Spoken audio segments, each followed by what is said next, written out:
ગીર સોમનાથના કોડીનારના વિઠ્ઠલપુર ગામમાં ખનીજ વિભાગે સપાટો બોલાવ્યો। ગેરકાયદે ખનીજ ખોદકામને લઈ 7 કરોડ 68 લાખ રૂપિયાનો દંડ ફટકારવામાં આવ્યો। ભગવાનભાઈ ડોડિયા નામની કોરીમાં તપાસ કરાઈ હતી। લીઝની બિલ્ડિંગ લાઇમસ્ટોન ખનીજની તપાસ કરી અને માપણી કરાઈ હતી।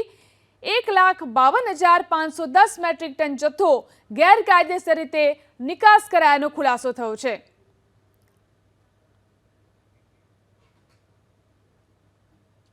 ગીર સોમનાથના કોડીનારના વિઠ્ઠલપુર ગામમાં ખનીજ વિભાગે સપાટો બોલાવ્યો। ગેરકાયદે ખનીજ ખોદકામને લઈ 7 કરોડ 68 લાખ રૂપિયાનો દંડ ફટકારવામાં આવ્યો। ભગવાનભાઈ ડોડિયા નામની કોરીમાં તપાસ કરાઈ હતી। લીઝની બિલ્ડિંગ લાઇમસ્ટોન ખનીજની તપાસ કરી અને માપણી કરાઈ હતી। 1,52,510 મેટ્રિક ટન જથ્થો ગેરકાયદેસર રીતે નિકાસ કરાયાનો ખુલાસો થયો છે।